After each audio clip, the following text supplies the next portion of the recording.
as for the question, would I recommend the book? Absolutely. It was like a more psychological version of Clue, but with less Tim Curry and more family drama. Hi, my name is Tara as well. Welcome back to Panic at the Book Club. This week we're discussing Daisy Darker by Alice Feeney. If you like romance, fantasy, or even thriller, basically anything book related, then I suggest you head on over to the channel's intro video, where you can find out more information on how you can take part in this online book club. I list the next 4 books down below and on TikTok, along with the discussion dates. That way you can choose the genre that best suits you and the best time frame to read it in. We also accept your book feedback in a wide manner of ways. Post your comment below a video, send in a voice note, or even send me a short video clip of you discussing the book. Alternatively, you can just send me a direct message on Instagram. Isolated on their private island in Cornwall, the Darker family get together for the first time in over a decade. When the tide comes in, they'll be cut off from the rest of the world for 8 hours. When the tide goes back out, nothing will be the same again, because someone in the family is a killer.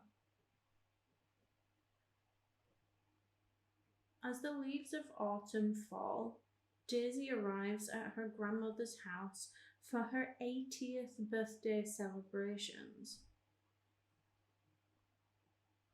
Seaglass, the Darker family's ancestral home, is a crumbling Cornish house that sits on its own private island. Every member of the family has their own secrets.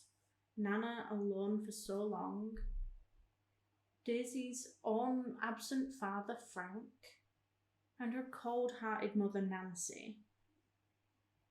Her siblings Rose and Lily, and her niece Trixie, who's always full of questions and without a father of her own. Daisy has never had an easy relationship with her family, but some secrets are darker than others. This will be a gathering that not all of them will remember. Just your friendly spoiler alert, if you haven't read this book yet, I would suggest going doing that first, because beyond this point there will probably be spoilers. The chapter lengths were all pretty varied, anywhere between a 10 and 20 minute read, but I really enjoyed the writing style of this book. It was very well detailed, that at times felt really beautiful, even during the sad moments. And it never really seemed to make the sentences feel like they were dragging on. For example, I really love how she spoke about the chairs that were uniquely painted for each member of the family by the grandmother and why. And then in total contrast, you got an image of what it was she was going through and how she felt each time she died. We all know that sometimes I just really struggle with books when it comes to different timelines. If the author's not careful, I find that it can just seem really messy and hard to follow. But this book just seemed really easy, and I don't know if it was the isolated nature of the present day, but I just found it really easy to flick between the two, the present and the past. In fact, despite really wanting to know who done it, I think the flashbacks really helped support events in this book. I think it helped you get a better understanding of the characters and try and help you piece together who the culprit might be. I think it definitely helped to add to the suspense. It also really helped me get a better idea of who Daisy was, and man, if I didn't feel bad enough for her already, that ending. For the sake of total clarity, throughout most of this book, I was really enjoying it. You know, I felt bad for Daisy growing up the way that she did, and I wanted to know who was going round murdering members of the family. It was easy to read and it had a steady amount of suspense, even though it didn't really feel like it relied on it too much.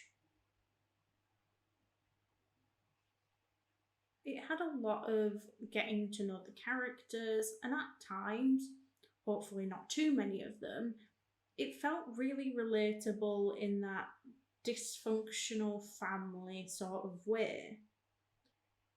That being said, I was kind of expecting just a meh, enjoyable ending.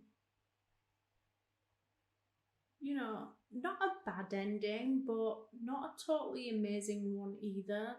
Maybe one that you could see coming, or maybe even one that was like super cliche, which I think is quite common with these sort of whodunit books. But the book gods were looking down kindly on me that day, for that is not what happened. Nuh-uh. That ending had me shook.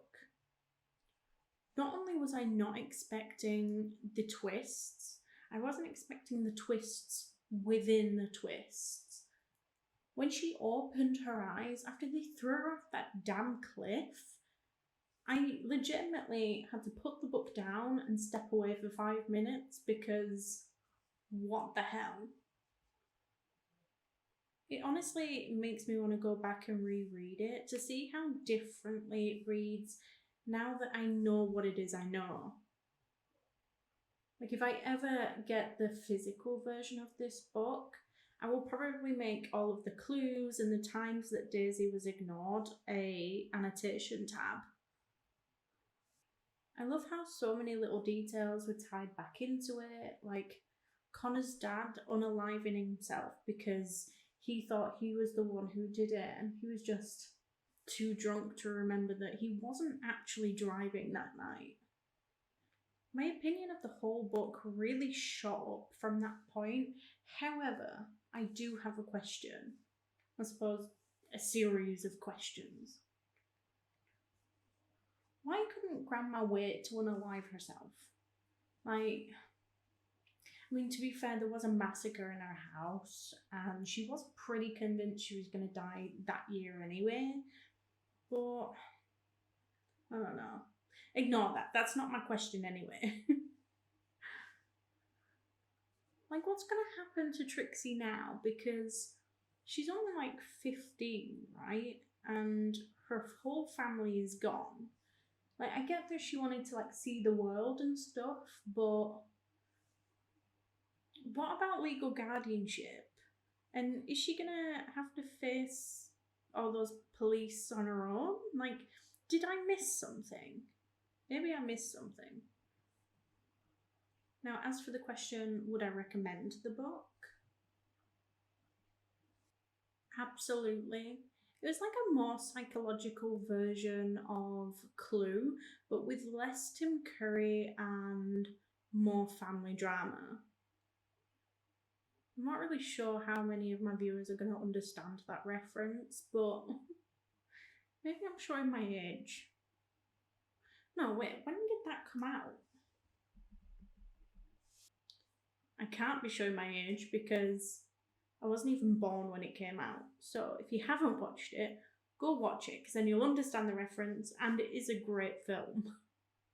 Anyway, the start was a little slow at catching my full attention, but we did get there eventually.